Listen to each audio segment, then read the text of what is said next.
ಸಂಚಲನದಲ್ಲಿ ಭಾಗವಹಿಸಿದ್ದೀವಿ. ಈ ವರ್ಷ ವಿಜಯದಶಮಿಯಿಂದ ಹಿಡಿದು ಮುಂದಿನ ವಿಜಯದಶಮಿವರೆಗೂ ಕೂಡ ಸಂಘ ಹಲವಾರು ಕಾರ್ಯಕ್ರಮಗಳನ್ನು ಇಟ್ಕೊಂಡಿದೆ. ತಳಮಟ್ಟದಿಂದ ಹಿಂದೂ ಸಂಘಟನೆಯನ್ನ ಗಟ್ಟಿ ಮಾಡಬೇಕು, ರಾಷ್ಟ್ರದ ಕಾರ್ಯ ಹೆಚ್ಚಾಗಬೇಕು ಅನ್ನೋ ದೃಷ್ಟಿಯಿಂದ ಈಗ ನಾವೆಲ್ಲ ಸಂಚಲನ ವಿಜಯದಶಮಿ ಉತ್ಸವಗಳನ್ನು ಮುಗಿಸಿದ್ದೀವಿ. ಮುಂದೆ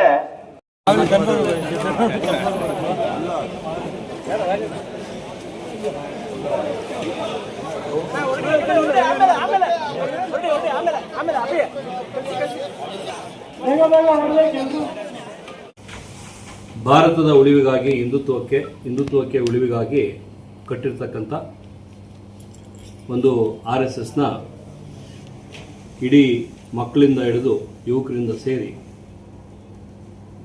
ಎಲ್ಲರೂ ಜಾತ್ಯತೀತವಾಗಿ ವಿಜೃಂಭಣೆಯಿಂದ ಈ ಒಂದು ಆಚರಣೆಯನ್ನು ಮಾಡ್ತಾ ಇದ್ದಾರೆ. ಇದೇ ಚಿಕ್ಕಬಳ್ಳಾಪುರ ಜಿಲ್ಲೆಯಲ್ಲಿ ಶಿಡ್ಲಘಟ್ಟದಲ್ಲಿ ಕೂಡ ಈ ದಿನ ವಾಸವಿ ಸ್ಕೂಲಲ್ಲಿ ಎಲ್ಲರೂ ಒಂದು ಕಡೆ ಸೇರಿ ಅಲ್ಲಿಂದ ಭಾರತ ಮಾತೆಗೆ ಪುಷ್ಪಾರ್ಚನೆ ಮಾಡಿ ಅಲ್ಲಿಂದ ಪಥಸಂಚಲನವನ್ನು ಇಡೀ ಟೌನ್ ಒಳಗಡೆ ಪೂರ್ತಿ ಒಂದು ಎರಡೂವರೆ ಕಿಲೋಮೀಟರ್ನ ಪಥಸಂಚಲನ ಮುಗಿಸಿ ಈಗ ಹೊಂದಿದ್ದೀವಿ. ಇವತ್ತು ರಾಷ್ಟ್ರದ ಪ್ರೇಮ, ದೇಶದ ಪ್ರೇಮ ಎಷ್ಟು ಮಟ್ಟಿಗಿದೆ ಅಂತ ಇವತ್ತು ಶಿಡ್ಲಘಟ್ಟದಲ್ಲಿ ನಿದರ್ಶನ ಆಗಿದೆ. ಯಾಕಂದರೆ ಈ ಒಂದು ಕಾಂಗ್ರೆಸ್ ಸಂಸ್ಕೃತಿ, ಕಾಂಗ್ರೆಸ್ನ ಆಡಳಿತಕ್ಕಾಗಿ ಇವತ್ತು ಏನೆಲ್ಲ ನಡೀತಾ ಇದೆ, ಮುಸಲ್ಮಾನರು ಯಾವತ್ತೂ RSS ಬಗ್ಗೆ ಟೀಕೆ ಮಾಡ್ತಕ್ಕಂಥದ್ದನ್ನು ಜಾಸ್ತಿ ಇಲ್ಲ. ಆದರೆ ಕಾಂಗ್ರೆಸ್ನಲ್ಲಿ ಇವತ್ತು ಅಧಿಕಾರ ದಾಹಕ್ಕಾಗಿ ಜಾತಿಗಳನ್ನು ಒಡೆದು ಮುಸಲ್ಮಾನರ ಓಟ್ನ ಅವ್ರ ಕಡೆ 100% ಬರ್ತಕ್ಕಂಥ ಏನು ಮಾಡ್ಕೊಂಬಂದಿದ್ದಾರೆ, ಅವರು ಸಕ್ಸಸ್ಫುಲ್ಲಾಗಿ ಮಾಡ್ಕೊಂಬಂದಿದ್ದಾರೆ. ಆದರೆ ಇವತ್ತು ಮುಸಲ್ಮಾನರು ಎಲ್ಲರೂ ತಿಳ್ಕೋಬೇಕು, RSS ಆಗಲಿ ಯಾವುದೇ ಸಂಘಟನೆ ಆಗಲಿ ಜಾತಿನ ಹೊಡಿಬೇಕು ಅಂತಕ್ಕಂಥದ್ದನ್ನು ಗಲಭೆ ಮಾಡ್ತಕ್ಕಂಥದ್ದನ್ನು ಇವತ್ತಿಗೂ ಮಾಡಿರ್ತಕ್ಕಂಥ ಒಂದು ಉದಾಹರಣೆ ಇಲ್ಲ.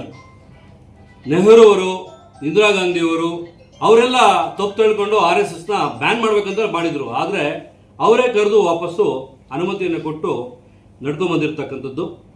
ಪ್ರೀತಿ, ವಿಶ್ವಾಸ, ದೇಶಭಕ್ತಿ, ತಂದೆ ತಾಯಿಗಳನ್ನ ಗೌರವಿಸ್ತಕ್ಕಂಥದ್ದು, ಕಲಿಸ್ತಕ್ಕಂಥ ಸಂಸ್ಕೃತಿ RSS ಅಲ್ಲಿ ಇರ್ತಕ್ಕಂಥದ್ದು. ಇವತ್ತು ಏನು ಅಧಿಕಾರ ದಾಹಕ್ಕೆ ಕಾಂಗ್ರೆಸ್ನಲ್ಲಿ RSSನ ಸಂಸ್ಕೃತಿನ, ತಾಲಿಬಾನ್ ಸಂಸ್ಕೃತಿಯನ್ನು ಬೆಳೆಸ್ತಕ್ಕಂಥದ್ದು ಮಾಡ್ತಾ ಇದ್ದಾರೆ ಅಂತ ಹೇಳ್ತಕ್ಕಂಥ ಹೇಳಿಕೆಗಳು ದುರಂತ. ಇವತ್ತು ಅವ್ರಿಗೆ ಗೊತ್ತಾಗ್ತಾ ಇದೆ. ಅವರು ಒಂದು ವಾರನೋ 15 ದಿವಸನೋ ಒಂದು ತಿಂಗಳು ಶಾಖೆಗೆ ಹೋಗಿ ಬಂದರೆ ಏನೆಲ್ಲ ಕಳಿಸ್ಕೊಡ್ತಕ್ಕಂಥದ್ದನ್ನು ಗೊತ್ತಾಗುತ್ತೆ. ಇವತ್ತು ನಮಗೆಲ್ಲ ಸಂತೋಷ ಇದೆ.